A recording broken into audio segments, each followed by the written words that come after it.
Muy bien, buenas noches a todos. Vamos a iniciar como lo hacemos siempre con nuestra sesión de meditación y como preámbulo siempre la yoga de las 9 respiraciones.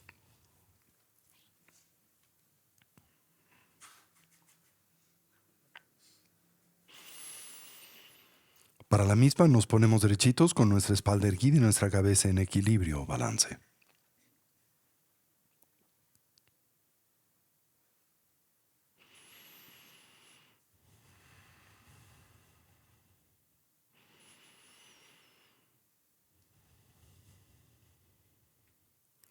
Comencemos por evocar una imagen mental de nuestra forma física.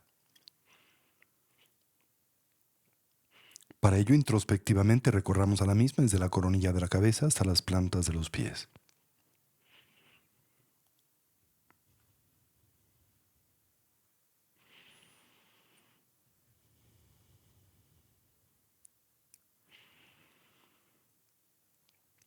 Imaginemos cómo ésta se transforma en una silueta luminosa y translúcida ausente de sustancialidad, con la forma y la postura de los 7 puntos comúnmente asociada al Buda Vairochana.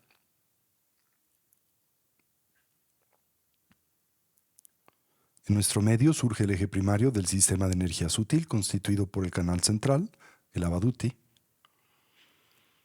así como por los dos canales adyacentes, el masculino Rasana y el femenino Lalana.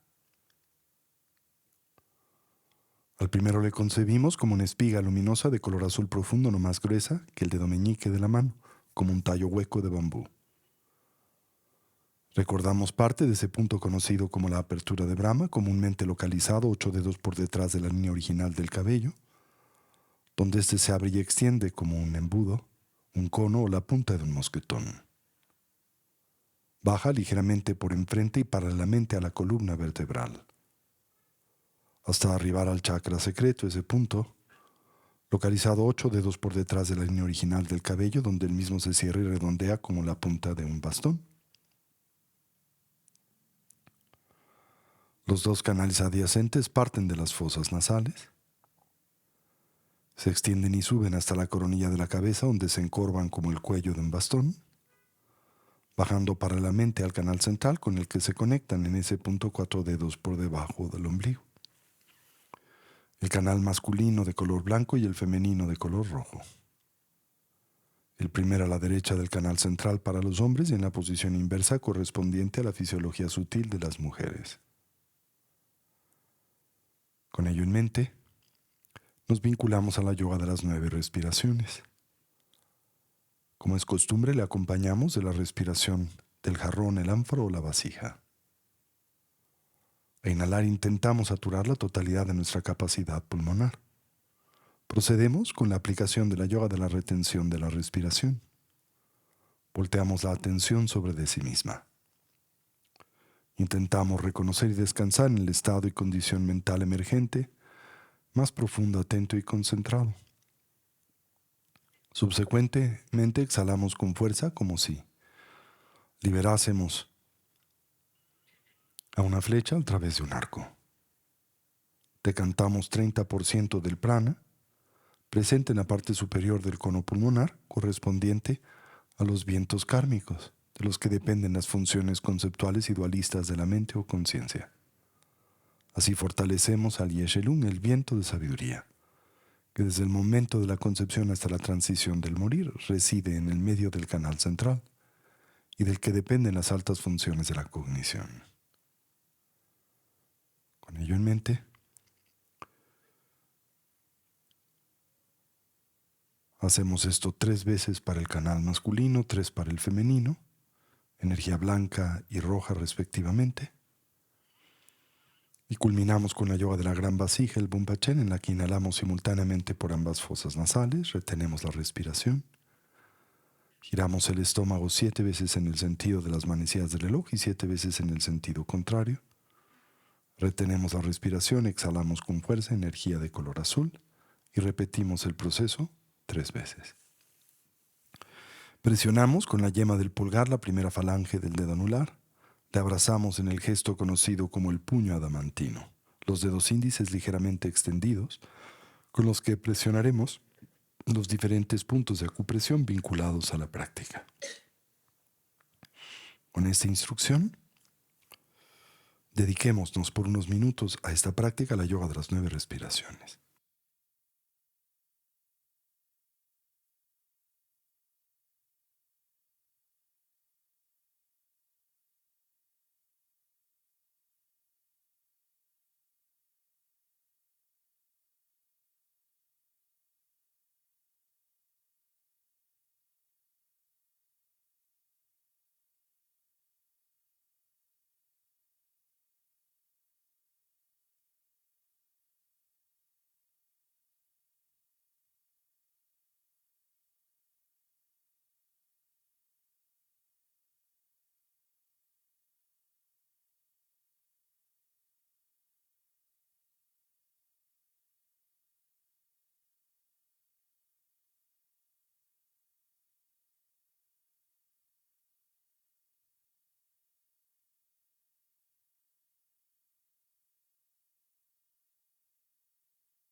Transitemos a la meditación de estabilidad. En esta, cualquier idea, sensación o estímulo que en nosotros surja, la observamos y liberamos. Consciente y lúcidamente intentamos dejarla pasar sin elaborar sobre de la misma. Con suavidad, con naturalidad, volvamos la atención o recolección sobre el flujo natural de la respiración. Simultáneamente atendamos a la esfera de las sensaciones táctiles, en especial aquellas naturalmente asociadas a la respiración, comenzando por la relajación. Recorramos metódicamente a nuestro cuerpo desde la coronilla de la cabeza hasta las plantas de los pies. Y ahí donde hallemos o identifiquemos cualquier elemento o rastro de ansiedad y tensión, relajémoslo.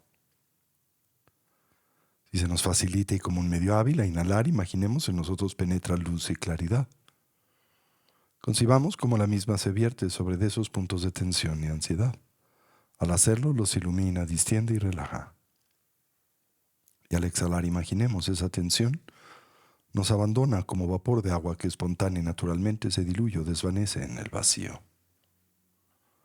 Mantengamos a nuestra recolección o presencia mental firmemente asida sobre el objeto de concentración, el respirar, mientras cultivamos una actitud de atención introspectiva, dirigida hacia la emergencia de los diferentes obstáculos que sabemos dificultan, obstruyen y así obnubilan a la práctica, sobre los que aplicamos sus respectivos antídotos.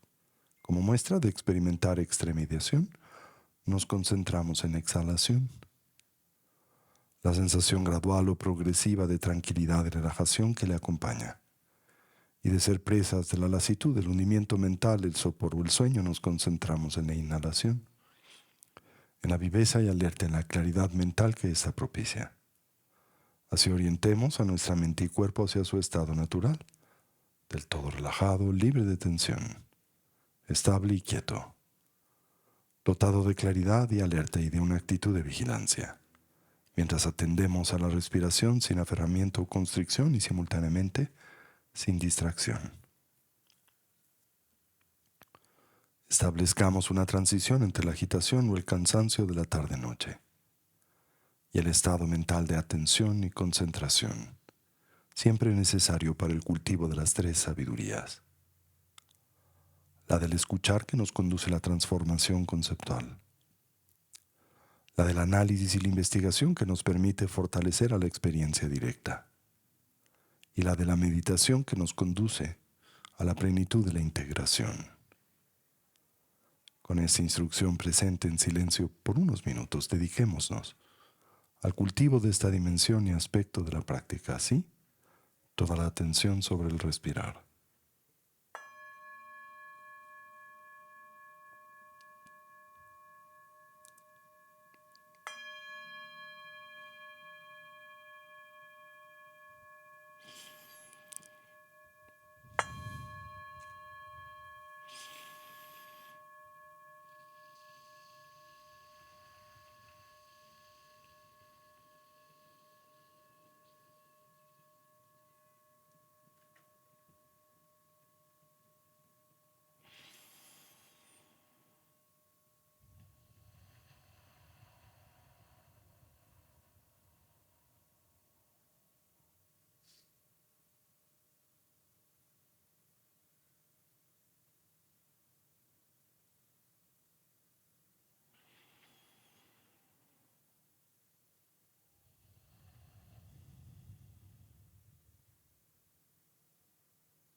Fortalezcamos la estabilidad por la que comprendemos ese estado y condición mental profundamente imbuido de la continua presencia de la atención. Para ello observemos la natural expansión y contracción del diafragma y del abdomen, la cercana relación presente entre ese movimiento y el de la respiración. Al inhalar observemos si el ciclo es largo o corto, si es profundo o superficial, haciendo lo mismo con la exhalación, mientras simultáneamente atendemos la mera sensación de contacto de nuestro cuerpo con su asiento. Una vez más, de experimentar excitación, nos concentramos en exhalación y de ser presas de la lasitud, la inhalación.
Finalmente acentuemos a la viveza alerta y claridad de la atención.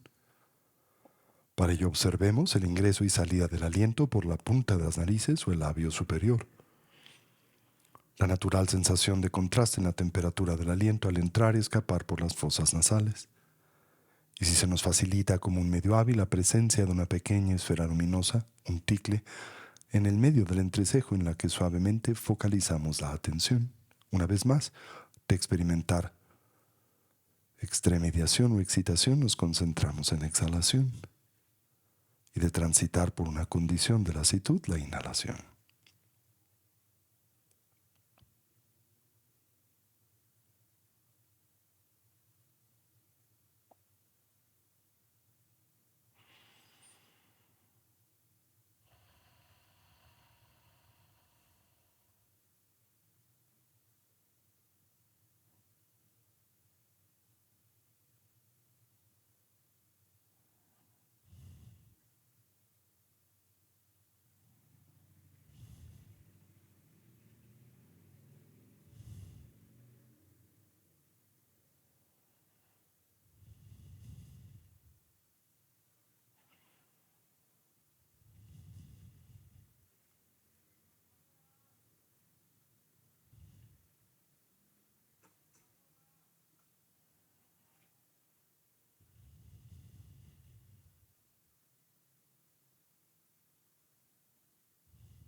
Ahora gradual y suavemente transitemos hacia la meditación discursiva, reconociendo en la misma un natural complemento a la práctica de la estabilidad. Y así evoquemos a los 4 pensamientos que orientan y motivan a nuestra mente hacia el despertar. Comencemos por lo preciado de la vida humana. Reconozcamos su rareza, en realidad lo complejo y difícil que es obtener y asegurarla. Su necesaria e indispensable condición de ocio y oportunidad, enraizada en las 8 libertades y las 10 riquezas, tanto las personales como las circunstanciales. Lo fácil que es perderla, su fragilidad y transitoriedad. Y así la gran oportunidad con la que brevemente hoy contamos, para intentar imprimir y dotar a nuestras vidas una dimensión y sentido de genuino significado, el que naturalmente asociamos a la consecución del bienestar genuino, a través del medio del estudio y la práctica del Buda Dharma.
Contemplemos a la muerte y la impermanencia, reconociendo cómo todo cambia y se transforma instante a instante, momento a momento, y cómo en realidad nada y nadie duran para siempre. En especial señalemos a nuestra propia condición mortal, y como la única variable del todo certera y segura en la vida es la de nuestra propia transitoriedad, y que en realidad desconocemos el cómo y el cuándo es que este evento acontezca, podría ser hoy. Con base en ello, intentemos pensar o reflexionar en torno a lo que debiese ser genuinamente importante, prioritario o significativo en nuestras vidas, aquello que pueda brindar o aportarnos bienestar, paz y felicidad duradera. Contrastemos a la misma con su impostor, el mero placer hedónico, el sensorialmente condicionado, siempre y por definición temporal y relativo. Así, por lo que concierne a nuestra meta ulterior, finalmente inconsecuente. Lo que nos pueda preparar para la muerte siempre cercana, inminente e inesperada, el adiestramiento mental, y lo que podamos llevar con nosotros durante la compleja y difícil transición, la del morir. Tan solo la eterna continuidad de la mente o conciencia y con ella sus diversas impresiones, hábitos y tendencias. Para ello exploremos a las causas y sus consecuencias. Como nuestro presente es el natural resultado de nuestra actividad pasada, la de mente, palabra y cuerpo. Como nuestro futuro será el efecto de la suma de nuestra actividad pasada y presente. Como todo lo que hacemos, pensamos y decimos se torna así insignificativo, haciéndonos del todo responsables de nuestra propia vida y vidas, en especial de la experiencia que de éstas derivamos, siempre personal, íntima y subjetiva.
Y finalmente comprendamos los defectos o las limitaciones que son propias y endémicas al samsara, a la existencia cíclica, a la vida condicionada, por la matriz de la ignorancia, el aferramiento, el apego y la aversión. Como en esta, todos los seres sufren, como experimentan y transitan por un sinnúmero de dificultades, conflictos y problemas de la misma manera que nosotros. Podemos empatizar con estos, conocemos la experiencia del sufrir y naturalmente desearíamos ser capaces de ayudarles. Mas reconocemos nuestras limitaciones presentes para hacer y lograr esto, y es con ello en mente que volteamos nuestra atención en la dirección del refugio y que nos determinamos a establecer una orientación auténticamente positiva y segura en la vida, la que simbolizamos a través de la triple joya. Así, tomamos refugio en el Buda. Lo hacemos no tan solo como un hombre o persona, sino como alguien que representa la naturaleza abierta y clara de la mente, así como sus diversos potenciales evolutivos. Tomamos refugio en el Dharma, como un compromiso para integrar y poner en práctica las instrucciones de vida, desarrollo y cultivo que el Buda nos dio o aportó. Tomamos refugio en la Sangha, la comunidad compuesta primariamente por aquellos genuinamente avanzados en el sendero, los despiertos, los Budas, los liberados, a los que llamamos Arhats, los héroes o Bodhisattvas. Indirectamente, a manera simbólica, la comunidad de amigos y amigas que en el camino nos inspiran, auxilian y ayudan. Y a manera central, la figura del Ama, el vínculo con el Dharma y el punto, donde estas cualidades coinciden y se hacen a nosotros presentes, y así afirmamos: Lamala Kyabsun Chio, Sanjela Kyabsun Chio, Chula Kyabsun Chio, Genduna Kyabsun Chio, Lamala Kyabsun Chio, Sanjela Kyabsun Chio, Chula Kyabsun Chio, Genduna Kyabsun Chio. Por un momento, involucrémonos con la meditación analítica en torno al karma. El tercero de los pensamientos que orientan y motivan a nuestra mente hacia el despertar. Reconozcamos la condición definitiva del mismo.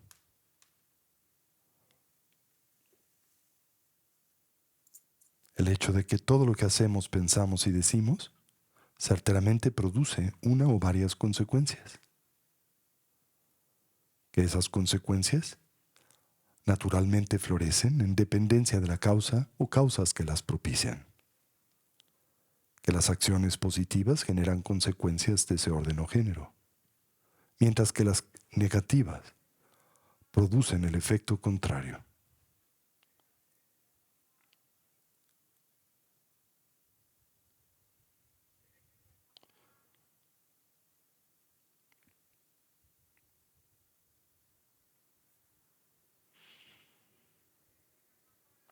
Si actuamos, por ejemplo, movidos por el espíritu de la agresión,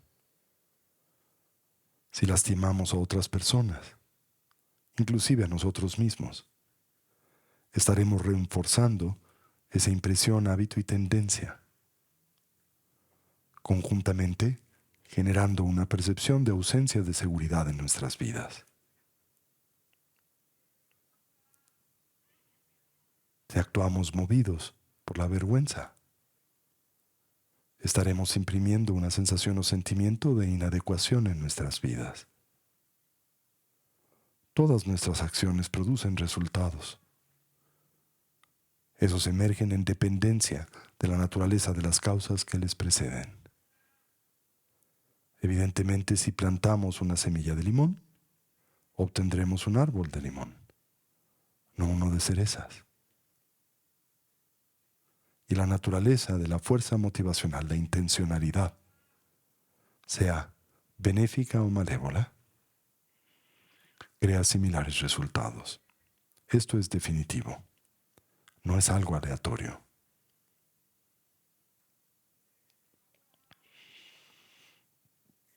Si actuamos movidos por la violencia, por el egoísmo, obtendremos resultados desfavorables. Si actuamos animados por el espíritu de la compasión y la sabiduría, obtendremos resultados positivos.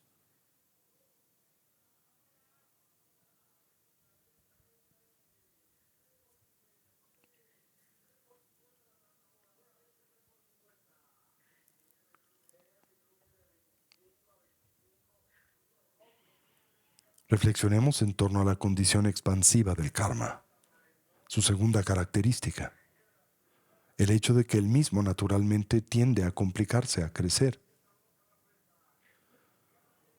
La metáfora que podemos aprovechar para comprender o explicar este proceso es la semilla de un árbol. Como comienza diminuta y pequeña, pero puede florecer en una planta en extremo grande, alta. No nos dejemos engañar en torno a concebir o pensar que acciones aparentemente inconsecuentes no tendrán resultados de mediano y largo plazo en nuestras vidas, buenos o malos.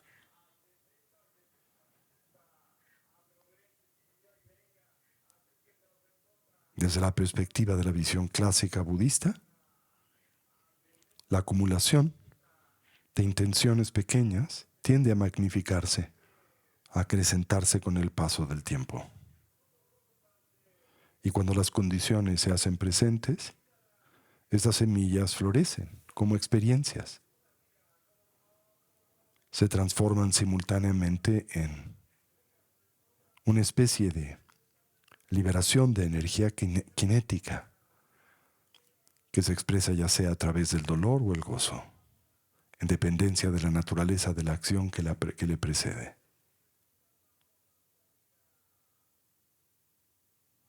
Un ejemplo es la analogía de los depósitos que hacemos en el banco y que crecen con intereses compuestos con el paso del tiempo. Y recordemos esto también hace muy relevante una práctica como la dedicatoria del mérito.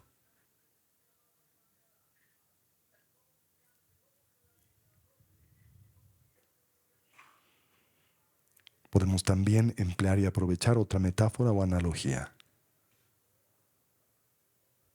Una rueda que se encuentra atascada en el fango y en el mismo gira recurrentemente, ahondando la impresión que produce en el mismo, hundiéndose más.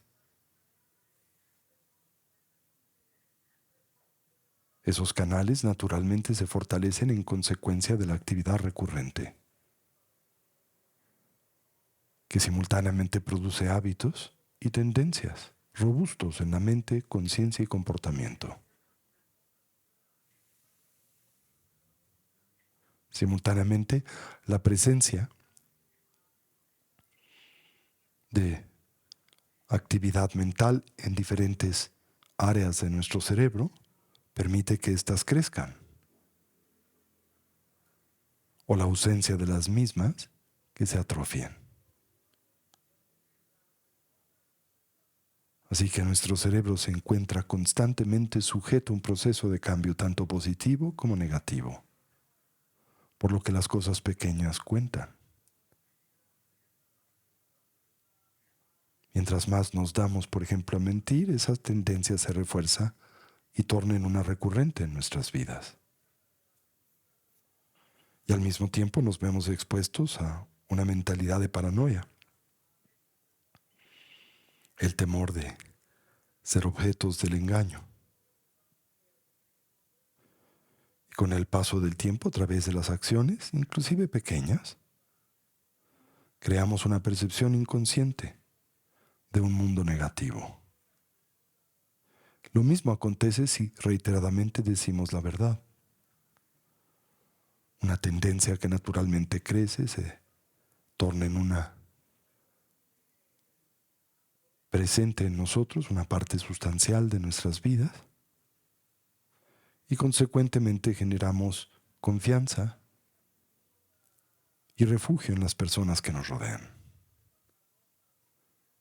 Por lo que pequeñas acciones de virtud pueden propiciar y producir grandes ganancias internas. Determinémonos a realambrar a nuestro cerebro y cambiar nuestro punto de vista.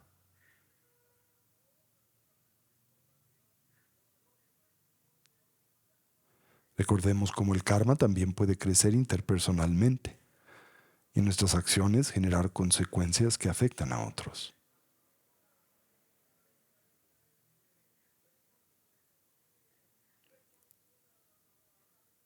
Reflexionemos también acerca de cómo nuestras acciones no se diluyen o desvanecen, no desaparecen.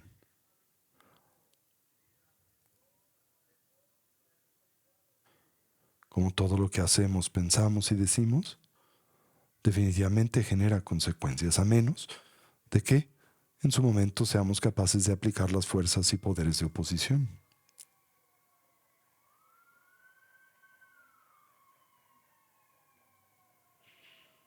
Siendo una manera de lograr esto, la aplicación de la meditación de mente de diamante o Vajrasattva.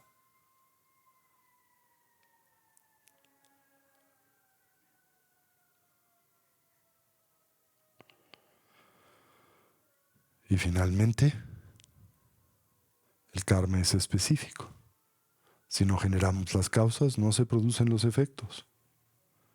Y si nos vemos expuestos a estos efectos, es porque produjimos las causas.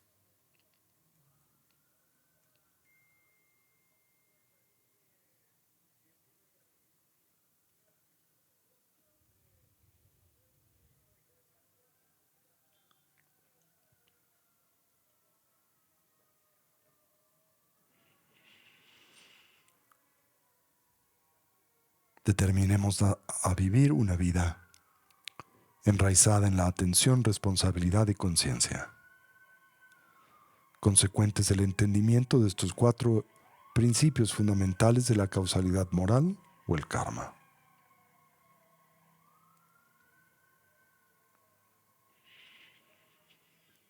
Y así terminemos por dedicar el mérito. Deseemos cualquier potencial positivo que a través de este medio hayamos desarrollado o cultivado, que sirva y sea de beneficio a todos los seres.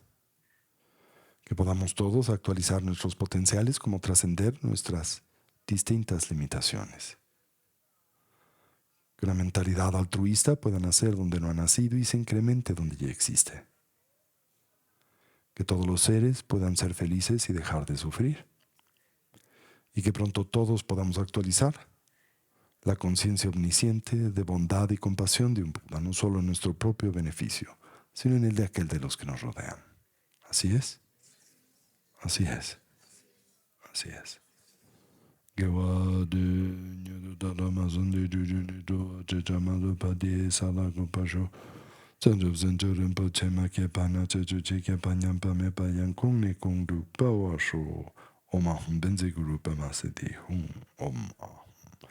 Y así incorporamos y traemos este espacio y lugar de nueva vez nuestra atención.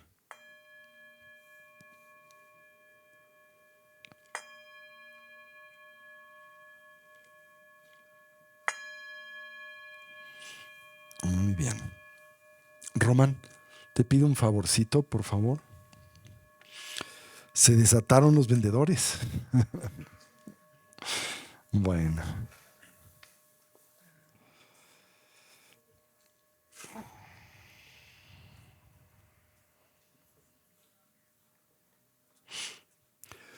Recordarán que hemos estado hablando acerca de precisamente el tópico central o fundacional del karma dentro de la filosofía moral del Buda Dharma. Y lo hacemos en el contexto precisamente de este análisis introspectivo engarzado a los pensamientos que orientan a la mente al despertar. Hemos comentado que el objetivo central de los mismos es detonar lo que llamamos el espíritu de la emergencia definitiva o la renuncia, que representa simultáneamente el referente esencial, el motor de lo que llamamos refugio. Esto es, la decisión y determinación, naturalmente central y fundacional en el sendero del desarrollo evolutivo como lo plantea el Buda Dharma, para reorientar a nuestras vidas en la necesaria dirección positiva y segura que conduce a la liberación y al despertar. O para el caso, a cualquiera de las tres diferentes metas y objetivos que comprenden a la totalidad del camino o el sendero del Buda Dharma, esto es, la mejoría de nuestra condición de vida presente o futura, la liberación de la existencia cíclica y la meta ulterior o final, la consecución de la plenitud del despertar y la iluminación. Decíamos que para poder reorientar a nuestras vidas en esa dirección y hacerlo con profunda convicción y determinación, es indispensable que en nosotros se haga presente, nazca ese espíritu, la renuncia, el de la emergencia definitiva. Y este es uno de los objetivos centrales de estas 4 reflexiones introspectivas, los pensamientos que orientan a la mente al despertar. Entre estos, el karma es central. Recuerden que, por ejemplo, dentro del contexto de la primera instrucción o de la doctrina también inicial del Buda Dharma, la de las 4 nobles verdades, cuando exploramos la segunda de estas, la causa que propicia y detona el sufrimiento, comúnmente se señala como la misma el karma y los kleshas, ¿se acuerdan? El karma siendo la actividad contaminada de mente, palabra y cuerpo que un ser sensible despliegue en consecuencia de la cognición dualista y la reificación. Y los kleshas son las aflicciones o emociones y actitudes perturbadas, como lo son naturalmente las fundacionales, el apego, la aversión, pero también los celos, el orgullo y después las 24,000 u 84,000 distintas expresiones de los mismos o la vastedad de expresión de los mismos. Hemos estado hablando acerca de muchas diferentes reflexiones asociadas a el principio de la causalidad moral o el karma, pero ahora quisiera hablar un poquito acerca de cómo se completa el karma, ¿sí? Naturalmente, desde la perspectiva de este punto de vista, nuestras acciones pueden, en efecto, completarse o no en términos de las dimensiones que comprenden a lo que llamamos causalidad moral o karma. Precisamente en la reflexión introspectiva en la que nos involucramos esta noche, señalamos estas, ¿no? Por ejemplo, Una dimensión del karma tiene que ver con el hecho de que las acciones de mente, palabra y cuerpo que nosotros consciente o inconscientemente desplegamos definitivamente producen consecuencias, una o varias dependiendo de diferentes causas y condiciones. Que existe una natural relación de naturaleza entre las acciones que nosotros de mente, palabra y cuerpo ejecutamos y las consecuencias que de las mismas se derivan.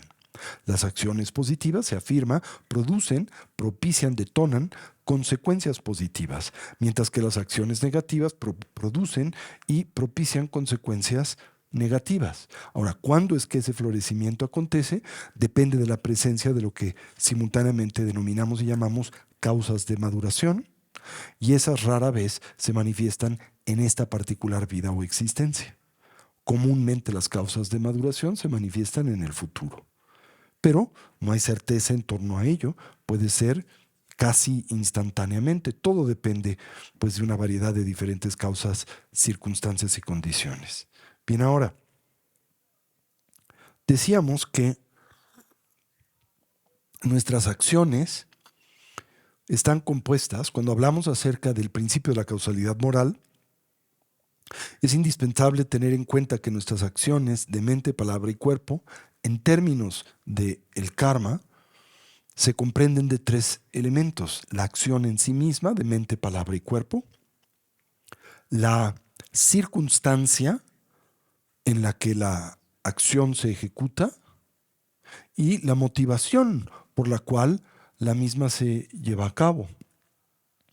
Algunos de estos elementos son accesibles para nuestra cognición y entendimiento, y otros son más difíciles de señalar o dilucidar, especialmente y no solo en nosotros. Quizá nuestra capacidad de autorreflexividad nos permita lograr ese objetivo, pero muy difícil, por ejemplo, es poder señalar y detectar la motivación por la cual otra persona ejecuta una acción. Por eso a menudo podríamos decir que caras vemos, pero karmas desconocemos, ¿no? No sabemos exactamente cuáles son estas distintas condiciones y circunstancias que pueden ser muy complejas, ¿verdad?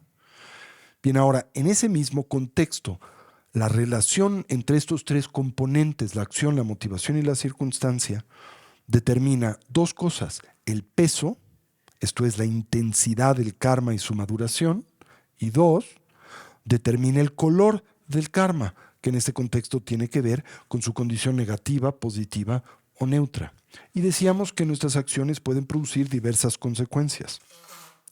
Por ejemplo, pueden generar impresiones, hábitos y tendencias que se manifiestan dentro de nuestra vida y conciencia como, pues, elementos que propician la recurrencia de cierto tipo de actividad. Al mismo tiempo, las acciones producen consecuencias a las que nosotros nos veremos tarde o temprano, pues, expuestos. Y al mismo tiempo, estas acciones operan dentro de un contexto de interdependencia que nos vincula a otras personas, condiciones y circunstancias. Estas son las distintas dimensiones en las que naturalmente opera y funciona el karma.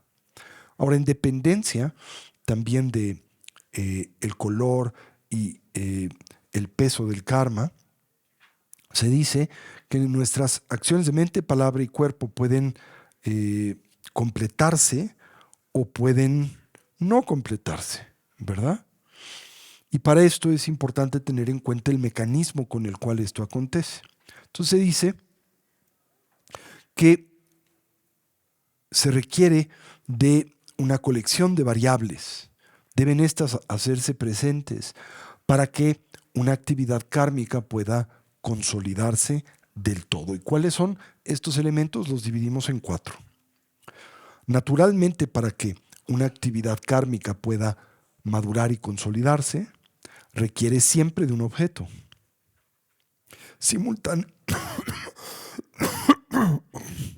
Simultáneamente, también requiere de la presencia de una intención. Se requiere al mismo tiempo de la ejecución de una acción, sea de mente, palabra y cuerpo. Esa acción tiene que dar como resultado o detonar como consecuencia algún tipo de efecto. Y finalmente, para que el karma pueda del todo consolidarse, el individuo debe de ejercer algún tipo de acción que le permita consolidar o confirmar la motivación por la cual desplegó o ejecutó dicha acción. Esto acontece tanto para nuestras actividades positivas como lo hace simultáneamente para las negativas. Por ejemplo, hablemos de el karma de matar, ¿sí?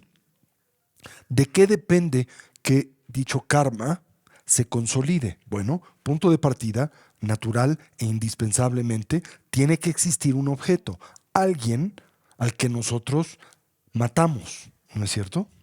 Debe de hacerse presente una intención, ¿verdad? El deseo, la motivación de tomar su vida. Una acción. Tienes que ejecutar una actividad de mente, palabra y cuerpo que repercuta, madure o produzca por natural consecuencia precisamente la muerte del objeto, de la persona, ¿verdad? A la que diriges la acción. Esa persona, para que el karma de matar se consolide, tiene que morir en consecuencia de tu acción. Y finalmente, para que el karma de matar se consolide del todo, tienes que fortificar la motivación del mismo. Esto es, una vez que tu objeto muere, toma su vida, tendrías que enunciar una especie de afirmación motivacional. Esto puede ser verbal o mentalmente, en donde expresas alegría, gusto de esa consecuencia. Qué bueno que lo maté, digámoslo así. Cuando estos 5 elementos se hacen presentes, el karma de matar se concreta, se consolida en su totalidad. Pero podrán imaginar una colección de diferentes permutaciones que propician el que ese tipo de potencial no del todo se consolide, ¿verdad? Por ejemplo, puede existir una persona a la que deseas matar, deseas tomar su vida. Puedes tener esa clara intención. Sería feliz, me encantaría que esa persona pudiese morir, ¿sí? Puedes llevar a cabo una acción que esté directamente dirigida a tomar su vida o a cortarla. Puede darse un resultado acorde con la acción. Esto es, en consecuencia de esa iniciativa y actividad, la persona puede morir. Pero en el momento en que esto acontece, tú puedes generar una mentalidad de genuino arrepentimiento. Y en el momento en que generes esa mentalidad, el karma de matar no florece en su totalidad porque no se consolida.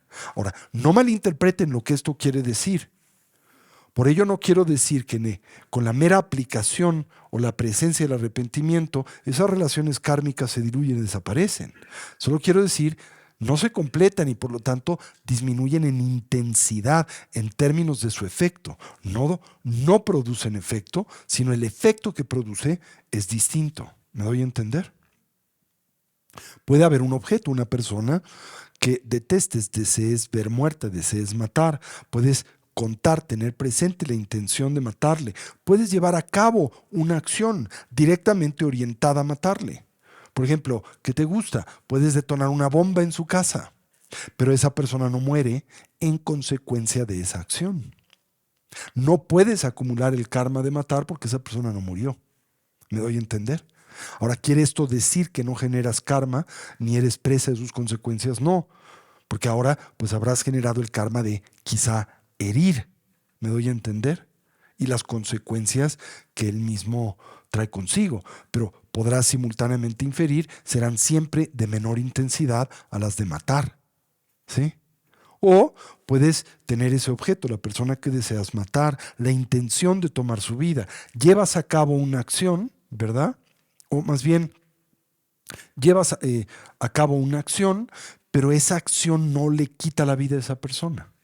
Por ejemplo, deseas matar a este individuo y tomas un puñal y lo acuchillas, pero por alguna razón fallas y la persona no muere.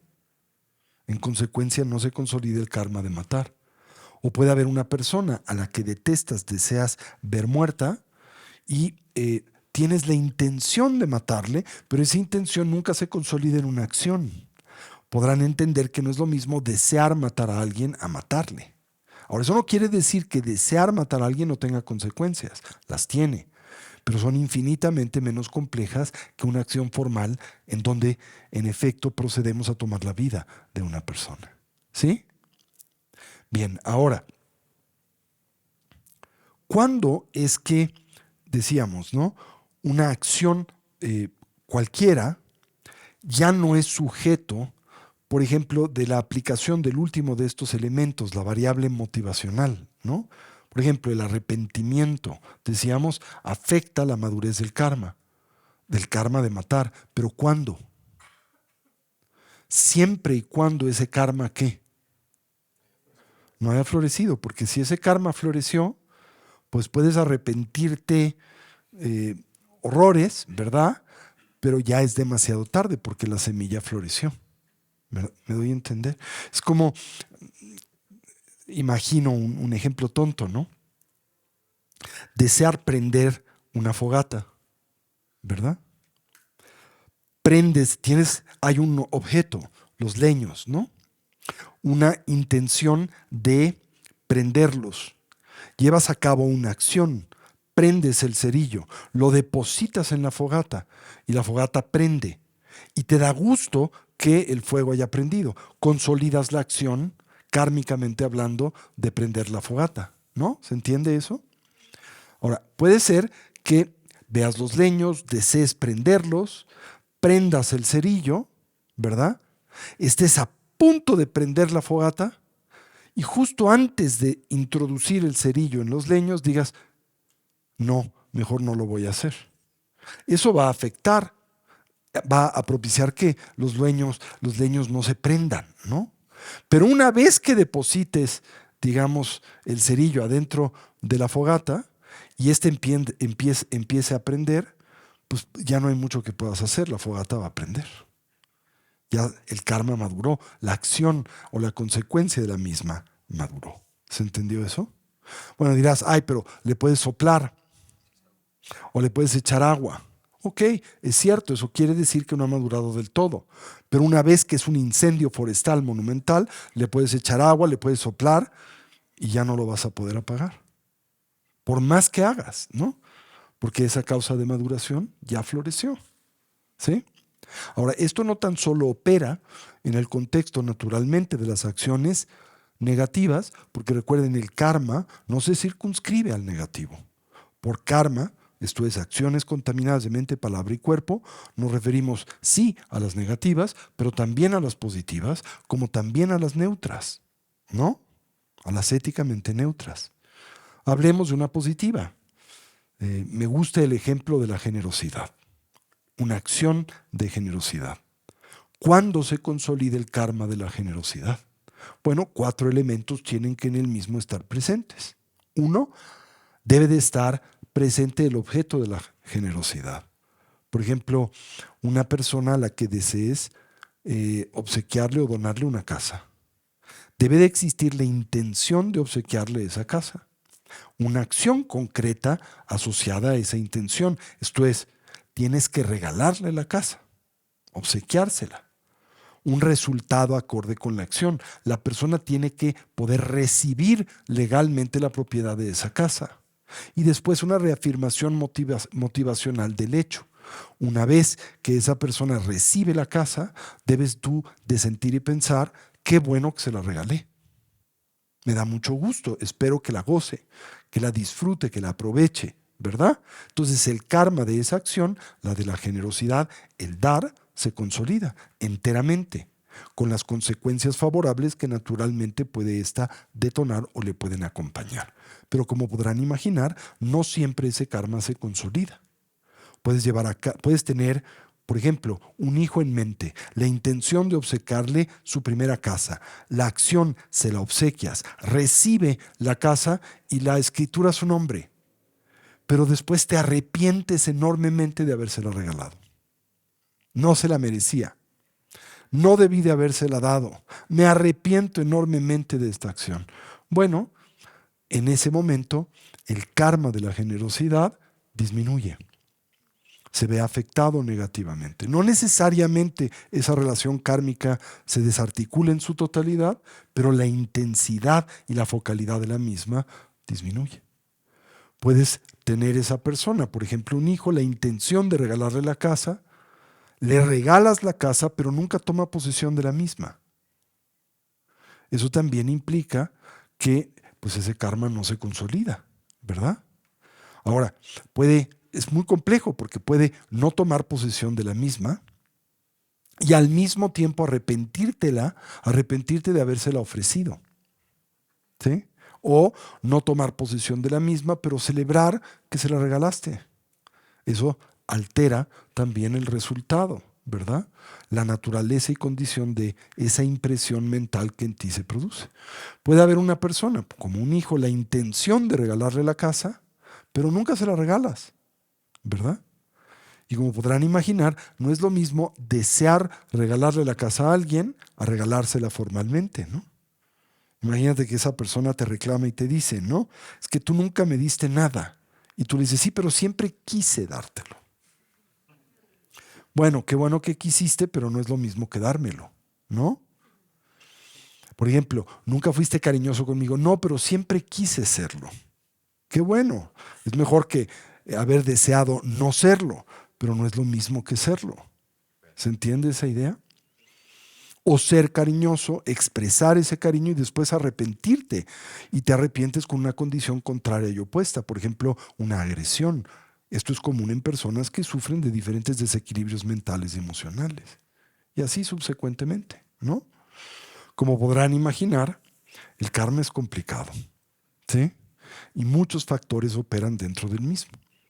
Ahora, prontamente, cuando exploremos lo que llamamos los 12 eslabones del surgimiento dependiente, y dentro del contexto del eslabón vinculado al karma, vamos a analizar cuándo o en qué ciclos es que el karma florece, o sea, cómo se generan las acciones y, por ejemplo, cuándo florecen, en qué vida florecen y así subsecuentemente, ¿sí? Bueno, hasta aquí me siguen, ¿esto se entiende con claridad? Ahora, una de las razones primarias por las que el tópico del karma se explora y estudia dentro de la filosofía y práctica del Buda Dharma es para poder propiciar una intervención favorable, especialmente en torno al karma negativo, que es aquel que tiende a complicar y dificultar nuestras vidas en general. Decíamos, para purificar ese potencial negativo, esa impresión, semilla kármica, como deseen llamarla, se tienen que aplicar lo que denominamos 4 fuerzas y poderes de oposición. Y vuelvo a insistir que la aplicación de esas fuerzas y poderes de oposición es tan solo pertinente mientras ese karma no haya florecido. Si ese karma en particular ya floreció o se encuentra en proceso de florecer, la aplicación de las fuerzas y poderes de oposición será inútil o inconsecuente. Pero si se aplica antes de que ese karma florezca, puede alterarlo de muchas diferentes maneras, desde disminuir la intensidad de su florecimiento, 2, inhibir el mismo temporalmente, o erradicar esa impresión, hábito y tendencia permanentemente. Eso depende de la sinceridad y la eficacia con la que se aplican estos denominados fuerzas y poderes de oposición. Bien, ¿cuáles son estas fuerzas y poderes de oposición? La primera de las mismas es el arrepentimiento, que en esencia, ¿qué conlleva? Si lo piensan, un acto de lucidez consciente, la capacidad de explorar con claridad precisamente la naturaleza de tu acción y sus posibles consecuencias, la dimensión desfavorable para nosotros y como efecto para aquellos que nos rodean, y en consecuencia la emergencia de esta mentalidad que es el arrepentimiento. Ahora, desde la perspectiva budista es muy importante que nosotros establezcamos una clara distinción entre lo que aquí se plantea y señala como arrepentimiento de lo que comúnmente al mismo culturalmente asociamos y que es ajeno al Buda Dharma, que es la culpa. Arrepentimiento no es culpa. ¿En qué se diferencia el arrepentimiento de la culpa? Esta es una distinción muy importante a hacer o a establecer o a integrar, ¿sí? Cuando tú ejecutas una acción de la que te arrepientes, ese arrepentimiento puede operar y funcionar primariamente como consecuencia o con base en el que no te has identificado con dicha acción. Por ejemplo, si yo cometo un error, el que fuere, y del mismo me arrepiento, esto es posible porque reconozco que he cometido un error, pero al mismo tiempo me hago consciente de que no soy el error que he cometido. ¿Se entiende esa distinción? Acuérdense que decía el Buda, los seres sensibles sufrimos porque nos identificamos con aquello que no somos. Cometemos errores, sí, por supuesto, clara y recurrentemente. Sin embargo, no somos los errores que cometemos. ¿Sí? La culpa, en contraste, si lo piensan, surge en asociación a esa identificación. Te sientes culpable porque te has identificado con la acción negativa. ¿Sí? Eres esa acción negativa. Y en un contexto que para nosotros es culturalmente familiar, el judeocristiano, esto es de utilidad porque comúnmente se dice que una vez que has ejecutado una acción negativa, la corrección plena de la misma requiere de la intervención de un poder superior, que a través de la presencia de la gracia es el único que tiene el genuino poder de la redención. La redención no radica en tu persona, en tus acciones o decisiones, sino primariamente en la intervención a través de la gracia de esa fuerza o poder superior, que al mismo tiempo en tradiciones humanas comúnmente tiene o depende de un intermediario. Y ese intermediario ejerce en el proceso toda variedad de juegos de poder, ¿no?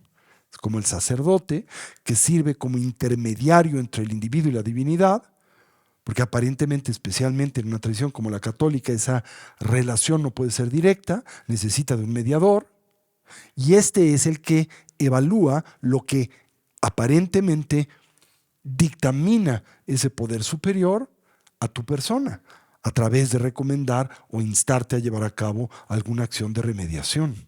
¿Se entendió eso? Pero esto es complicado porque te identificas con esa actividad negativa. Esta es la idea de no he cometido un pecado, sino soy un pecador. ¿Se entiende eso? Y no eres un pecador. Puedes decir, has cometido una acción pecaminosa, no virtuosa, que no es lo mismo que de alguna manera convertirte en ella. ¿Por qué? Porque nadie existe a manera o de una forma unidimensional. En todos coinciden naturalmente una multivariedad de diferentes dimensiones. Cuando hablábamos, por ejemplo, acerca del karma, hablábamos acerca de la importancia que tiene un factor consolidante del mismo, que es la motivación.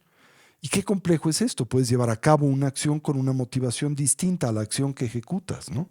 Puedes llevar a cabo una acción negativa, pero movido por una buena motivación, aunque tu mente esté animada por la ignorancia. Puedes llevar a cabo una acción positiva con una motivación negativa, también movido por la ignorancia. Y todo esto afecta la suma de ese producto y su consecuencia, ¿sí? Entonces, como fuerza primaria de oposición, la tradición budista señala el cultivo del arrepentimiento. Sin embargo, nos insta a distinguir entre arrepentimiento y culpa. ¿Sí? Acuérdense, una forma muy simple de entenderlo es esta que les comparto. He cometido un error, sí, esto es claro, lo acepto, lo abrazo, asumo esa responsabilidad, pero no soy el error que he cometido. ¿Sí? Por ejemplo,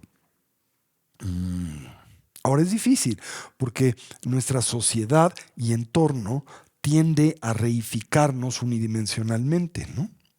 Entonces es como con un hijo, ¿no? Bueno, vamos a poner varios ejemplos. Es como un actor, ¿sí?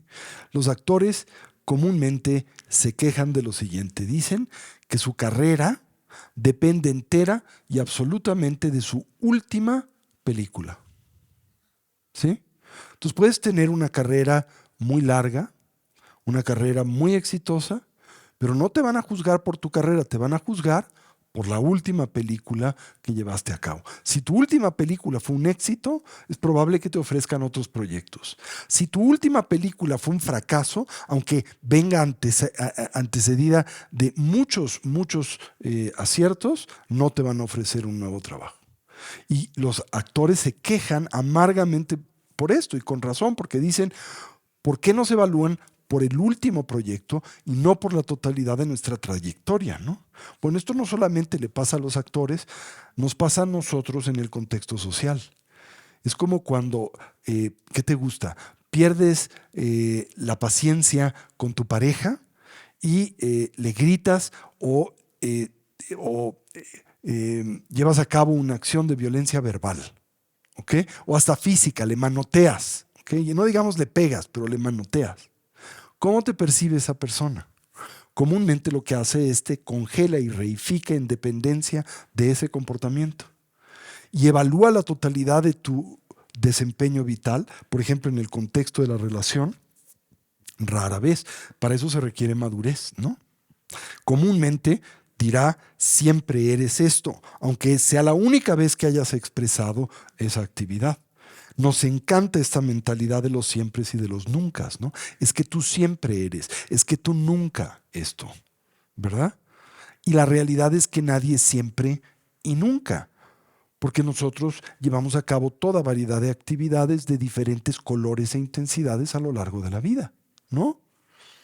Entonces, precisamente no eres las acciones negativas que has cometido, ¿sí? Eso no quiere decir que éstas no tengan efectos y que no influencien a tu vida y sus consecuencias, pero no necesariamente la determinan, para bien y para mal. ¿Se entiende eso? Bueno, el segundo de los poderes de oposición podrán inferir, naturalmente asociado y vinculado al arrepentimiento, es la determinación de enmienda, de no reincidir en la acción negativa que ejecutaste.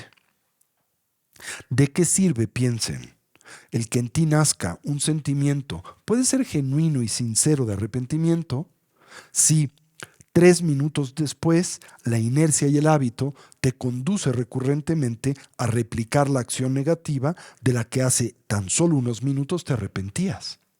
Se torna en un círculo vicioso que en realidad no produce alivio en tu vida presente y futura. Por ende, se plantea esencial como un componente que debe de siempre acompañar como un aliado, como un compañero al arrepentimiento, la determinación de enmienda. Esto es el deseo de, en efecto, no reincidir en la acción negativa que pretendes purificar. Ahora, el deseo de no reincidir en dicha acción negativa no es lo mismo que el éxito en no reincidir. Pero si no existe la presencia de esa motivación, la otra no se da. ¿Se entendió eso? O sea, el no desear repetir un error no es lo mismo que no repetirlo. Pero para no repetir ese error es fundamental primero desearlo. Porque si no lo deseas, pues ni siquiera habrá una fuerza que te permita revertir ese proceso, ese hábito, esa tendencia en general. Así que el segundo de los elementos llamados de oposición es esa determinación de no reincidir en dicha acción. Óptimamente debe de venir acompañado de la conciencia, debe de venir acompañado de la introspección, del autoanálisis y así subsecuentemente. Bien, el tercer poder de oposición es el de cambiar tu orientación vital de una que ha sido negativa a una positiva. Y en este contexto la tradición budista afirma o señala que el cambio más profundo de orientación vital que puedes integrar como una herramienta de purificación es tomar refugio. Esto es orientar tu vida en la dirección positiva y segura que nosotros simbolizamos comúnmente a través de la triple joya. Tomamos refugio en el estado lúcido y despierto de la mente o conciencia que llamamos Buda. Tomamos refugio en los métodos que nos conducen y orientan a la consecución de ese estado de conciencia que llamamos Dharma. Y nos vinculamos a una comunidad de personas que fortalezcan ese desarrollo evolutivo, que es lo que comúnmente llamamos Sangha. Específicamente en el contexto budista, el Arya Sangha, que es la comunidad de aquellos que se han ya liberado de la existencia cíclica, de la vida condicionada del samsara. Entonces, un tercer elemento indispensable para la purificación es cambiar de orientación vital, en esencia de una negativa o no virtuosa hacia una positiva y virtuosa, que se manifiesta en su esplendor completo a través de la triple joya o el refugio en Buda, Dharma y Sangha. ¿Se entendió eso? Bien, ahora, aún esto, ¿verdad?, es insuficiente para poder purificar una semilla kármica negativa. Comúnmente se dice, ¿cuál es el motor primario de toda acción negativa? Bueno, es cierto, la ignorancia, ¿verdad? Pero ¿la ignorancia de qué? Bueno, un elemento que caracteriza a dicha ignorancia es la ignorancia de la interdependencia, que en esencia quiere decir en este contexto que tus acciones tienen consecuencias y que esas consecuencias tienden a complicarse, a crecer. ¿Se entiende eso? Bien, ahora, esa ignorancia en torno a la interdependencia tiende a exacerbar nuestro sentido de identidad y aislamiento, de autonomía. Y ese sentido de identidad y de aislamiento, autonomía, tiende simultáneamente a fortalecer como natural consecuencia el egoísmo. Y por ende comúnmente se dice en la tradición budista que una causa primaria de nuestras acciones negativas es una mente autocentrada o egoísta. ¿Sí? Que en esencia es aquella que busca un resultado sin tener presente el costo del mismo o con indiferencia en torno al costo del mismo. Deseo esto aunque implique lastimar a esta o aquella persona. No me importa, porque el valor de esto que yo deseo obtener supera la consecuencia que pueda tener. O inclusive ni siquiera piensas en el hecho de que esto puede tener consecuencias. Porque no tienes conciencia de la estructura de tus acciones y sus resultados, del karma. ¿Se entendió eso?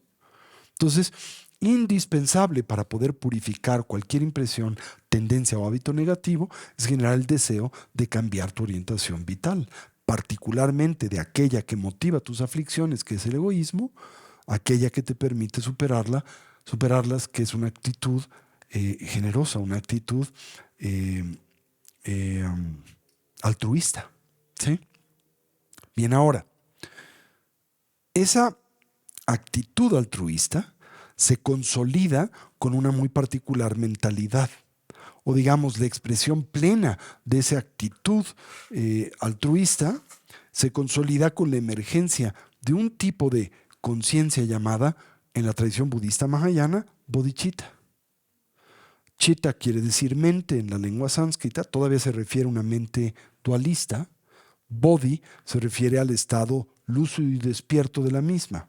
Bodhicitta es la mente o conciencia que se orienta a la consecución de la plenitud del despertar y la iluminación, pero lo hace movida por una preocupación, y ese es altruista, el beneficio de los que le rodean. Así, la persona en la que nace la bodhicitta es aquel o aquella que desea el pronto logro del despertar o la iluminación para haberte dotado de las herramientas necesarias para poder, a través de las mismas, ayudar a los que te rodean. ¿A qué? A que puedan superar su sufrimiento, su dolor, su insatisfacción y actualizar su bienestar, gozo y felicidad. ¿Sí? Así que si deseas corregir tus acciones negativas, no solo es indispensable reorientar a tu vida en una dirección positiva y segura como la que simbolizamos a través de la triple joya, sino también se dice es fundamental que cultives una mente contraria a la que propició esa negatividad, que es una mente altruista. ¿Sí? ¿Se entendió eso?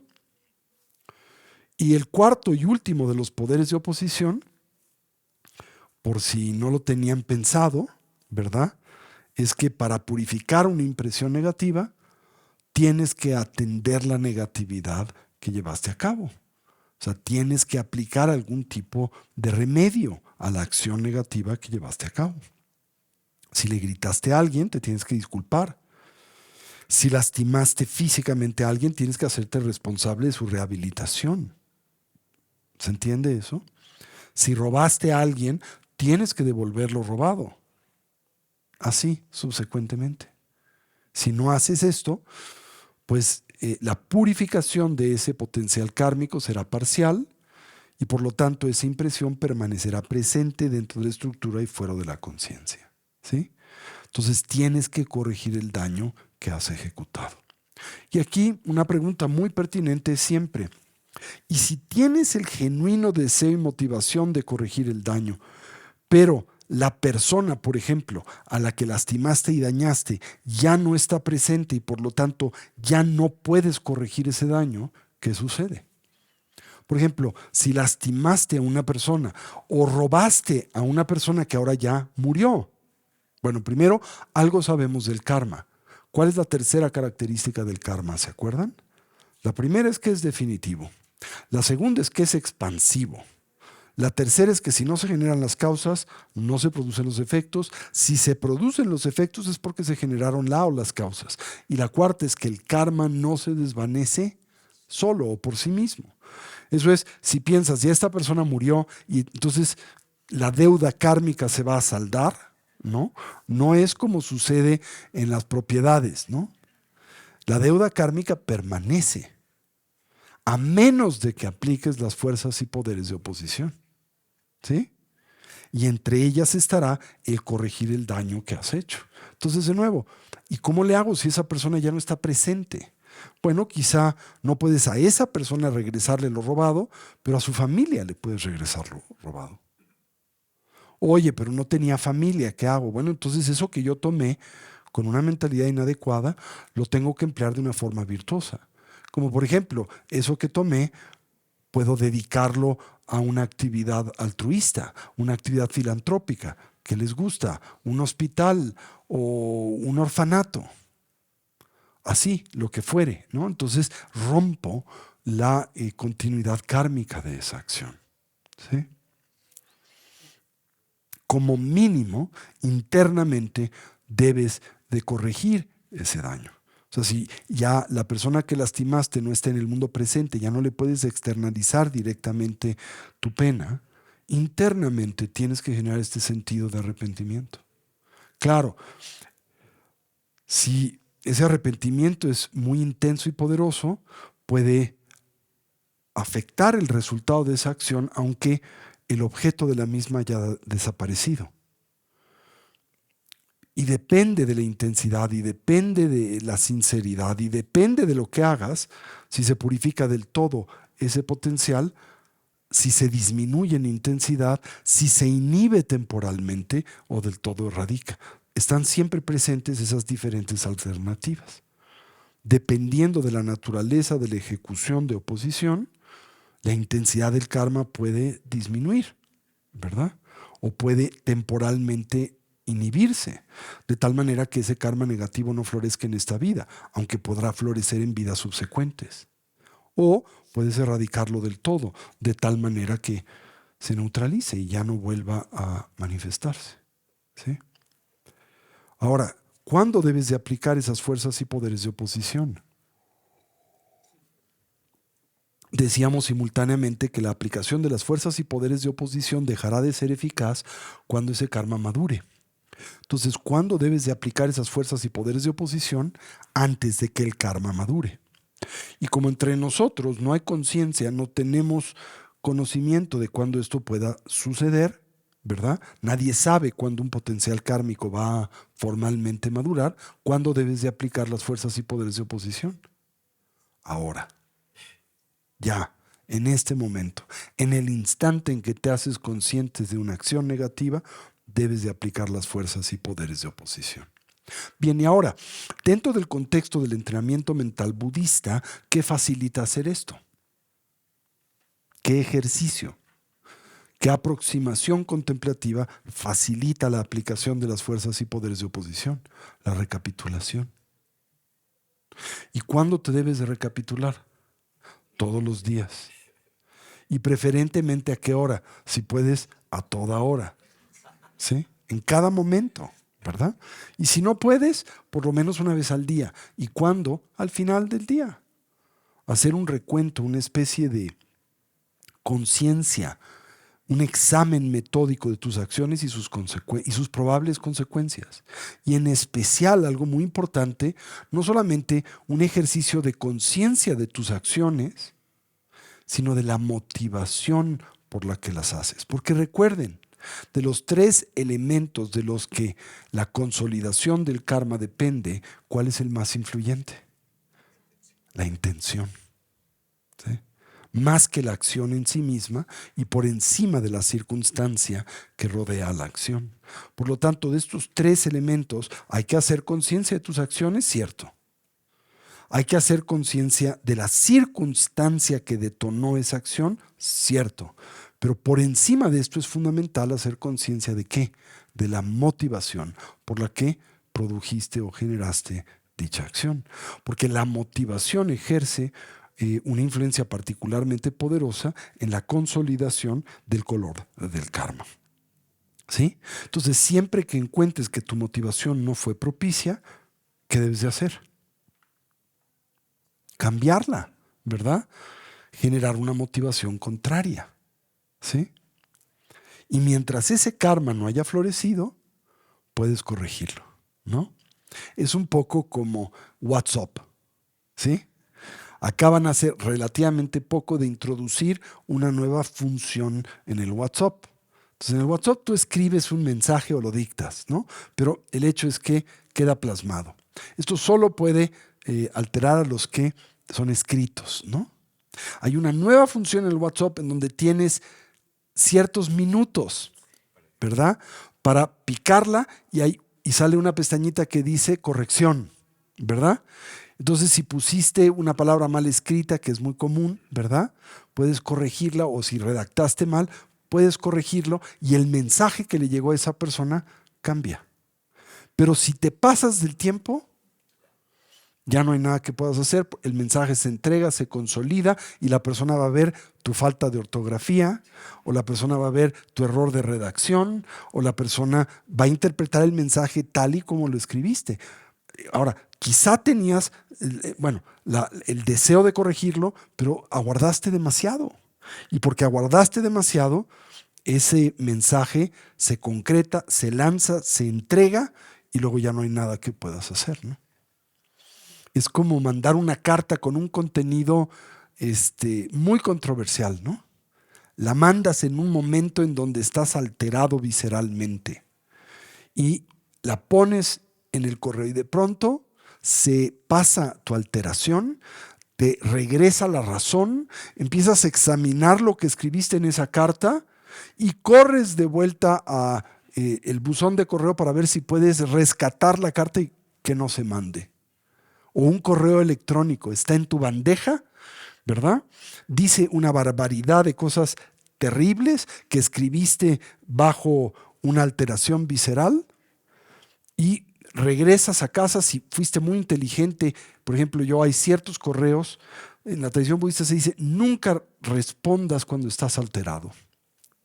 Porque siempre que respondes cuando estás alterado, lo más probable es que tu respuesta esté contaminada por una aflictividad que la torne negativa e imprecisa e inadecuada, ¿no?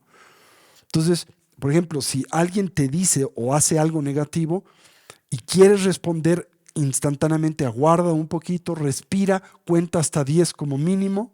Si es posible, métete en un cuarto, tranquilízate, espera unas horas, reflexiona lo que es pertinente y después responde, ¿no?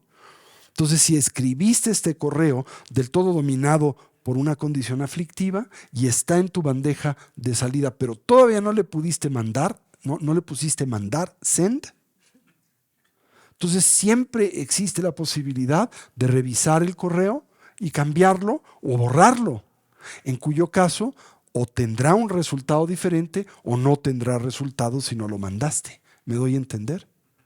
Pero en el momento en que mandaste el correo, ya no hay nada que puedas hacer. Ya el correo se mandó, ¿verdad? Y como ¿Qué puedes hacer, no? Bueno, ya en un caso extremo puedes correr a la casa de esa persona con la esperanza de que no haya abierto su computadora y puedes detonar una bomba para que estalle la computadora y no reciba el correo, ¿no? O puedes tratar de buscar el servidor en Siberia donde se resguarda tu correo y destruirlo. Pero como podrán imaginar es muy difícil. Una vez que se pone el send, ya no hay cómo parar la entrega de esa carta. La maduración del karma. ¿Se entiende eso? Y siempre hay un cierto tiempo perentorio para eso. Por eso se dice, debes de todos los días, a la medida de tus posibilidades, hacer un metódico recuento de tus acciones, la motivación con la que las ejecutan y sus probables consecuencias. Y con base en eso, aplicar las fuerzas y poderes de oposición. ¿Se entendió esto? Bien, ahora, dentro del contexto también de cómo corregir el daño, una dimensión primaria es, ante una acción negativa determinada, introducir la opuesta positiva. Por ejemplo, si la acción negativa de la que te arrepientes es robar, tomar lo que no te ha sido libremente o te fue libremente dado, ¿cuál sería la aplicación de una acción de remedio? ¿Cuál sería el remedio correspondiente a robar? Ser generoso, dar. Entonces tendrías que esa persona a la que le robaste, darle. ¿Me doy a entender? Si tuviste impaciencia con una persona, expresarle a esa persona una actitud de tolerancia y paciencia. Y así subsecuentemente. Bien, ahora, si no sabes cuál debe de ser la actividad de oposición y remedio que debes de aplicar, por la razón que fuere, o no tienes mucha conciencia de tus acciones negativas porque, como la mayoría de las personas, vives en piloto automático y en buena medida has perdido la totalidad de ti mismo. Y entonces cuando empiezas a intentar recapitular tus acciones y tus consecuencias, descubres que no te acuerdas de nada de tu vida, ¿no? Entonces ya no sabes ni qué purificar, ¿no? Entonces, ¿qué debes de hacer? Bueno, una aproximación muy primaria, ¿verdad? No necesariamente te va a gustar, pero una que puede ser muy eficaz es preguntar. ¿Sí? Por ejemplo, acercarte a las personas con las que tienes cercanía y preguntar y decir, fíjate, estoy inmerso en un régimen de purificación interior. ¿Sí? Estoy certero que en algún momento te hice o dije algo inapropiado que te lastimó.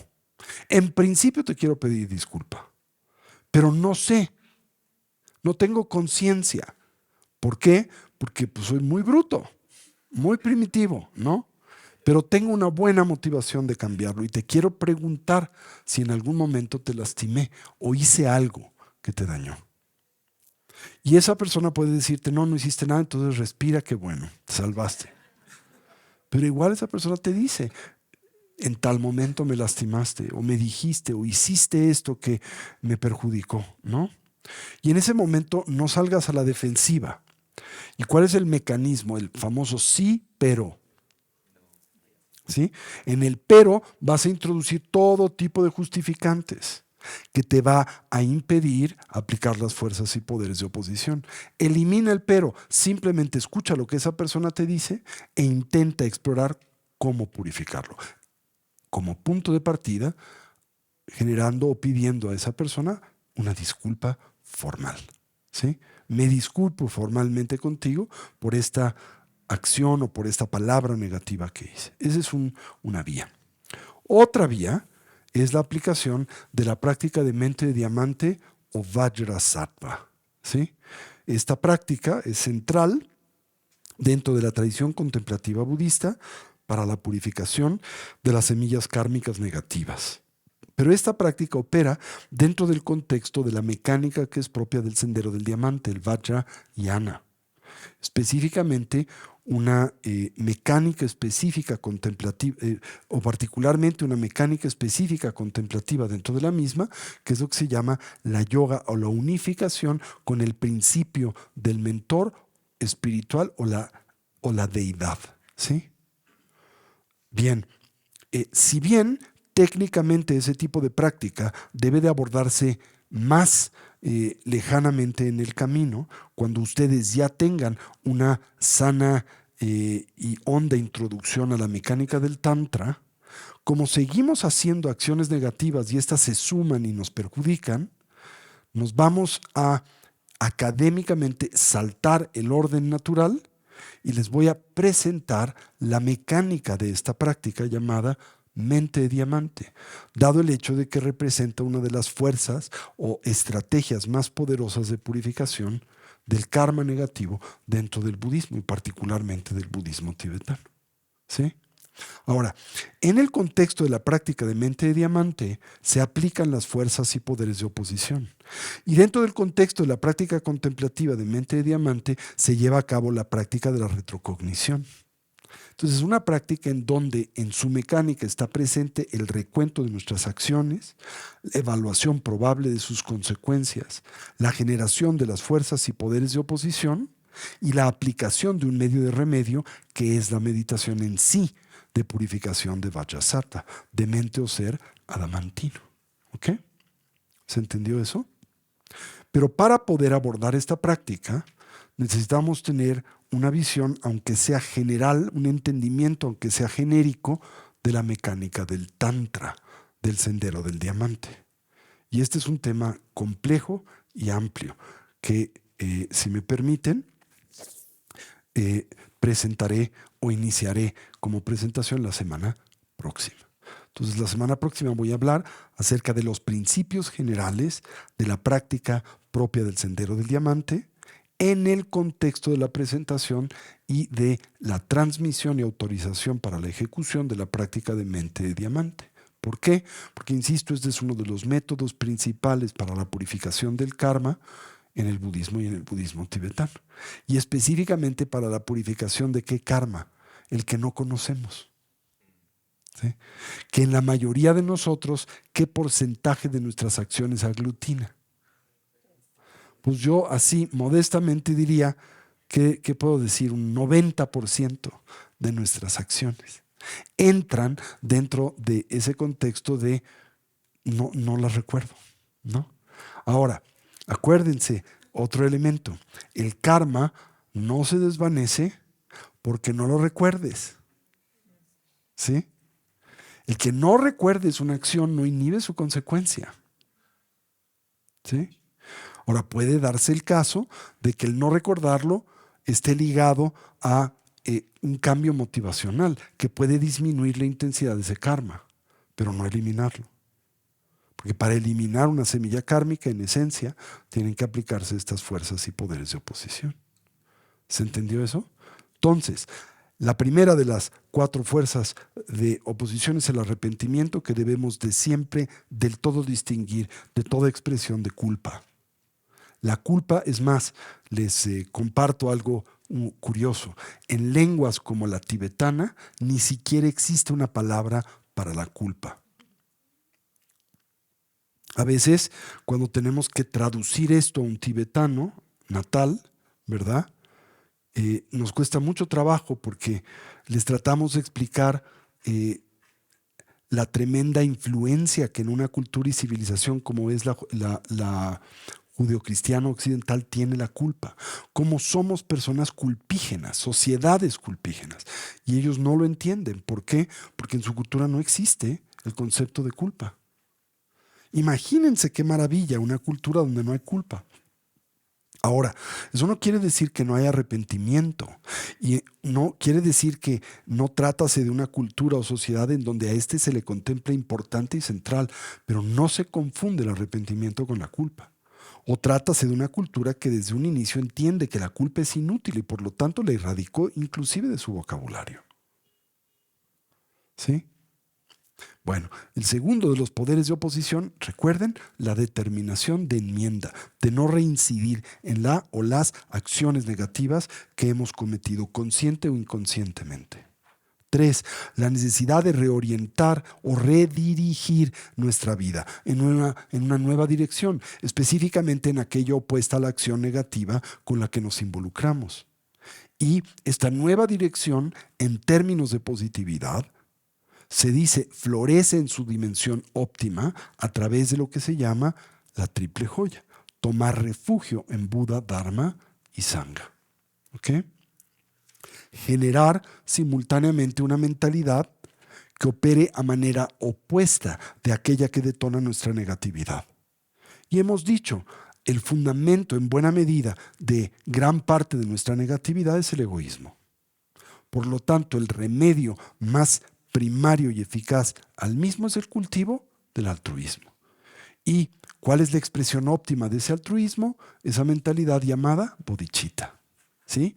Así entonces, debemos de cambiar nuestra orientación vital, redirigir nuestras vidas en la dirección positiva y segura que simbolizamos a través de la triple joya, pero simultáneamente debemos de cultivar una nueva mentalidad, una de vocación y proyección altruista que es la bodhicitta. El deseo, la determinación de lograr el despertar en beneficio de los que nos rodean. Y finalmente, corregir el daño que has hecho. Si no aplicas este último, corregir el daño que has hecho, no vas a purificar el karma. Ahora, si no aplicas esto, pero aplicaste todos los demás, vas a disminuir la intensidad del karma negativo. O puedes exitosamente inhibir temporalmente su florecimiento, pero no lo vas a ver erradicado. Para erradicarlo, este último ingrediente es esencial, corregir el daño. Un método para corregir el daño, ¿verdad?, es la práctica de mente de diamante. ¿Ok? Ahora, ¿cómo opera esta práctica de meditación? Lo hace a través de una mecánica introspectiva radicalmente distinta a la de el sendero Hinayana o la tradición Theravada. ¿Sí? Lo hace a través de una mecánica que es denominada la yoga de deidades o la yoga del mentor. La unión con el principio del mentor o la divinidad. Pero eso tiene muchos bemoles que clarificar y de esto hablaremos unas 2 o 3 semanas, ¿no? Vamos a hablar acerca de los principios generales de la mecánica del Tantra, después voy a explicar la práctica de mente de diamante y después darles la instrucción de la misma, ¿ok? Para que la puedan usar en su propia vida. Bueno, pues con esto, en buena medida, culminamos el tema del karma. ¿Ok? El siguiente de los pensamientos que orientan a la mente al despertar es el examen de los defectos del samsara. ¿Ok? Pero ese lo vamos a ver hasta después de examinar la aplicación de este medio o de herramienta de remediación, que es la práctica de mente de diamante. ¿Ok? Muy bien. Pues terminemos esta noche aquí, dediquemos el mérito y así deseemos, como siempre, que cualquier potencial positivo que a través de este medio hayásemos desarrollado o cultivado, que sirva y sea de beneficio a todos los seres. Que podamos todos actualizar nuestros potenciales como trascender nuestras diversas limitaciones. Que una mentalidad altruista pueda nacer donde no ha nacido y se incremente donde ya existe. Que todos los seres, sin excepción, puedan ser felices y dejar de sufrir. Y que pronto todos podamos actualizar la conciencia omnisciente y compasiva de un Buda, no solo en nuestro propio especial beneficio, sino en particular en el de aquel de los que nos rodean. ¿Así es? Así es. Así es.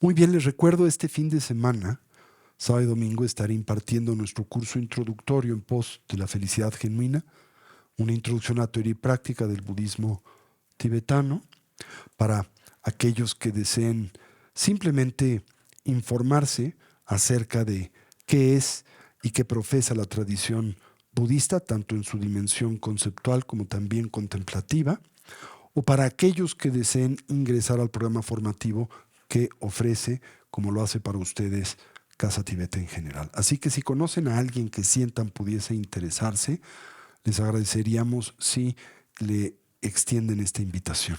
¿Ok? Sábado y domingo, nuestro curso básico. En un mes, el intermedio y después esa nueva generación estará integrándose a Casa Tibet. Muchas gracias. Cuiden mucho sus acciones y no olviden, todas tienen consecuencias. ¿Ok? Gracias.